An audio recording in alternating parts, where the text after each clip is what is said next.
IRFC ये एक government company है और ये क्या काम करती है? ये जो गवर्नमेंट के जो प्रोजेक्ट्स होते हैं, सॉरी रेलवे के जो प्रोजेक्ट्स होते हैं उनको फाइनेंस करने का काम करती है। और इसका मतलब ये हो गया कि ये कहीं और से पैसा उठाती है और फिर जो रेलवे होती है उसको पैसा देती है और बीच में रेलवे से इंटरेस्ट लेके बीच में प्रॉफिट रख के और बाकी का जो पैसे का जो इंटरेस्ट है पैसे के साथ में आगे वापस दे देती है। तो ये एक बिचौलिए का काम करती है आईआरएफसी। सो अब रेलवे की कंपनी है और गवर्नमेंट कंपनी है, तो ऑफकोर्स ये बात है कि आगे इसका फ्यूचर भी काफ़ी ब्राइट है, क्योंकि रेलवे के आगे से आगे फ्यूचर्स जो प्रोजेक्ट्स हैं वो बढ़ते ही जा रहे हैं। तो उनको फाइनेंस करने का कौन काम करती है? आईआरएफसी। अब आज के दिन इस स्टॉक का जो प्राइस है वो 33 रुपये का आसपास चल रहा है और 34-35 का इसका बुक वैल्यू है। ध्यान रखिएगा, बुक वैल्यू है, पुरानी कंपनी है। सो यहाँ पर इसके बारे में बात करते हैं, अभी आगे चर्चा करते हैं। 677 का इसका पी है, मतलब हर 7 रुपये के ऊपर 1 रुपया साल का ये कमा रही है। और आर ओ सी ई जो है काफ़ी कम है, क्योंकि गवर्नमेंट के प्रोजेक्ट्स हैं, गवर्नमेंट के जो प्रोजेक्ट्स होते हैं वहाँ पर इंटरेस्ट जो होता है, गवर्नमेंट की कंपनी है जो इंटरेस्ट कम चार्ज करती है। अब यहाँ पे आर ओ ई है, मतलब इन्वेस्टर्स के लिए 14% का पैसा कमा रही है, जो कि काफ़ी अच्छा है। डिविडेंड यील्ड 2.5% का है, मतलब ये प्राइस के हिसाब से 2.5% का ये ब्याज भी दे रही है, मतलब डिविडेंड दे रही है। अब यहाँ पर अगर आगे चर्चा करते हैं तो एक बार हम थोड़ी सी चार्ट के ऊपर नजर डाल लेते हैं, क्योंकि आज का जो इसको स्टॉक प्राइस है वो लेने लायक नहीं है। अभी वीडियो में चर्चा करेंगे कौन सा प्राइस लेने लायक होगा। तो यहाँ पे I R F C as per chart, तो यहाँ पे हम क्लियरली देख पा रहे हैं कि अभी अच्छा खासा जब बैंकिंग सेक्टर के अंदर बूम आया था, जो कि गवर्नमेंट बैंक्स हैं, पीवी जिनको हम बोलते हैं पब्लिक सेक्टर बैंक्स। सो तो तभी इस स्टॉक के अंदर भी उछाल आया था, क्योंकि ये भी एक काइंड ऑफ पब्लिक, मतलब गवर्नमेंट फर्म है और ये भी बैंकिंग की तरह लोन देने का ही काम कर रही है, तो इसके अंदर भी उछाल देखने को मिला था उस दर में। यहाँ अब यहाँ पे उसके बाद में ये जो स्टॉक है सीधा का सीधा 20 रुपए से उठ के कहाँ गया? 37 रुपीज़ के आसपास, मतलब डबल हो गया। कितने दिन के अंदर? महीने 2 महीने के अंदर में ही। अब यहाँ पे आज के दिन जो स्टॉक है वो कहाँ चल रहा है? वो 33 के आसपास में चल रहा है और जो रिसेंटली नीचे जाके आया है 25 रुपए के आसपास में। सो इसका जो बाइंग प्राइस रहेगा एज पर टेक्निकल एनालिसिस, जो इसका बाइंग प्राइस रहेगा वो 29 रुपए के आसपास में रहने वाला है। तो हम 29 के ऊपर इस स्टॉक को खरीद सकते हैं एज पर टेक्निकल एनालिसिस। थोड़ा फंडामेंटली भी देख लेते हैं वहां पर खरीदना कितना सही रहेगा।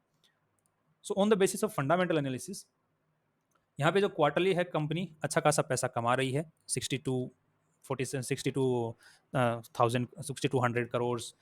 का ही इसका जो नुकसान है वो है। अब यहाँ पे मोस्टली किसका काम कर रही है? लोन देने का काम कर रही है, तो इंटरेस्ट इसको वापस पे करना पड़ेगा किसको? जिनसे इसने पैसा उठा के रेलवे को दिया है। तो यहाँ पे इंटरेस्ट ही मेनली कंपनी जो है कमा रही है और यहाँ पे इंटरेस्ट पे कर रही है। तो 4800 करोड़ से आसपास इसने इंटरेस्ट पे कर दिया। तो फाइनली इसके पास बचा कितना? 1300 करोड़ रुपए इसने इन्वेस्टर्स के लिए पैसे कमाए, नेट प्रॉफिट इसने कमाया।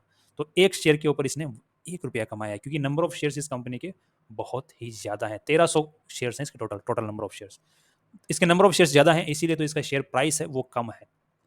सेकेंडली, अगर सालाना अगर हम बात करते हैं तो कंपनी ने 5 रुपए के आसपास में सालाना कमाए हैं, जो कि इंक्रीजिंग ऑर्डर में है। हर साल ज्यादा से ज्यादा इसकी जो है नेट प्रॉफिट्स बढ़ते ही जा रहे हैं पर शेयर्स। देखिए पॉजिटिव पॉइंट है, क्योंकि अगले साल और बढ़ेंगे। और ये एक स्टेबल काइंड ऑफ कंपनी है, क्योंकि यहाँ पर रेलवे के प्रोजेक्ट चलते जाने हैं और फेल होने के चांसेस बहुत हैं, क्योंकि कंपनी जो रेलवे ने लोन लिया है वो तो चुकाएगी, क्योंकि गवर्नमेंट कंपनी तो गवर्नमेंट चुकाएगी। Government company railway, government company ये तो चुकाने वाली भी गवर्नमेंट, लेने वाली भी गवर्नमेंट, और हमारे बीच के अंदर 15% स्टेक है। तो कोई दिक्कत ही नहीं, फेलियर की तो चांस ही नहीं बन रहे यहाँ पे। अब नेक्स्ट, हमें जो फेलियर के चांस कंपनी के तो नहीं बन रहे, बट स्टॉक प्राइस के ऊपर नीचे होने के चांसेस बन सकते हैं। तो वो भी अर्निंग्स अच्छी करिए तो स्टॉक प्राइस भी ऊपर नीचे नहीं होने के चांसेस कम है। अगर नीचे जाता भी है तो हम उसको एवरेजिंग कर सकते हैं, उसके भी चांसेस बहुत अच्छे हैं अपने पास में। नेक्स्ट कंपनी के पास में आज के दिन 32,000 करोड़ तो कंपनी खुद के जो इन्वेस्टर्स का पैसा है वो है, और दूसरे 4,18,000 करोड़ के इसने लोन ले रखे हैं दूसरी जगह से पैसे उठा के रेलवे को देने के लिए। और अदर लाइबिलिटी सेक्शन भी है 2600 करोड़ रुपए का। तो यहाँ पे आप बैंकिंग सेक्टर में आपने देखा होगा कि जिस बैंक के पास में बोरोइंग जितनी ज्यादा बढ़ती जाती है उस बैंक का प्रॉफिट बढ़ता जाता है, क्योंकि पैसा पब्लिक जितना पैसा देगी उतना बैंक आगे पैसा लोन में दे पाएगी और बीच में ज्यादा ज्यादा प्रॉफिट कमा पाएगी। तो यहाँ पे ये सेक्शन जो है बढ़ता जा रहा है, तो ये एक पॉजिटिव पॉइंट है। ये प्रॉफिट जो कंपनी अच्छा खासा कमा रही है, इसलिए ये वाला सेक्शन में बढ़ता जा रहा है, ये भी अगेन पॉजिटिव पॉइंट है।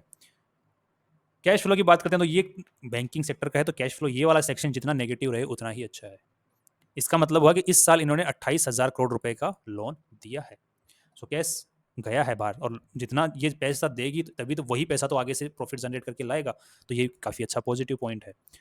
इस साल थोड़ा सा कम गया है, मार्च 2000 मतलब 2023 ये जो एक साल है इसमें कम गया है पैसा, बाहर आया ज़्यादा है। शेयर होल्डिंग पैटर्न की बात करें तो 86.36% जो है वो तो गवर्नमेंट के पास में ही है, क्योंकि इसका जो मेन प्रमोटर कौन है? गवर्नमेंट। अब यहाँ पर जो पब्लिक के पास में जो शेयर होल्डिंग है वो सिर्फ 9.87% ही है। मतलब 10% शेयर होल्डिंग ही पब्लिक के पास में है इस पूरी कंपनी की, बाकी 86% तो सरकार ही लेके बैठी है। ये कंपनी जितना भी पैसा इसे डिविडेंड देती है 86% उसका तो सरकार को ही जा रहा है, पब्लिक के वजह से 10% जा रहा है।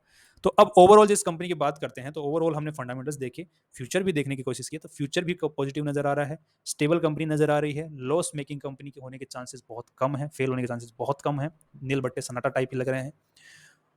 और कंपनी जो है आगे फ्यूचर के अंदर अगर नीचे जाती भी है तो हमें एवरेजिंग करने का बेनिफिट मिल सकता है फ्यूचर में, और अगर एवरेजिंग करने का बेनिफिट मिलेगा तो हमारा जो टोटल बाइंग प्राइस होगा, एवरेज बाइंग प्राइस, वो काफी कम आ जाएगा, जिसकी वजह से हमारा डिविडेंड यील्ड है वो बढ़ जाएगा। तो हमें दोनों तरफ से चांदी ही चांदी देखने को मिल सकती है। अगर स्टॉक नीचे भी जाता है, ऊपर जाता है तो हमारा स्टॉक प्राइस बढ़ेगा तो हमें बेनिफिट होगा, जो कि हमें स्टॉक स्टॉक प्रॉफिट करेगा। तो फाइनली हमारी एडवाइस यही रहेगी कि स्टॉक को हम 29 के आसपास में उठा सकते हैं, और स्टॉप लॉस हम नहीं बताएंगे, क्योंकि आपको एटलीस्ट ऐसी ही कंपनी 15 कंपनियों में, अच्छी कंपनियों में इन्वेस्ट करना है, ताकि आपका पोर्टफोलियो डाइवर्सिफाइड रहे और risk of losing money into the stock market वो बंद हो जाए, खत्म सा हो जाए, कम हो जाए। Finally see you tomorrow with new research.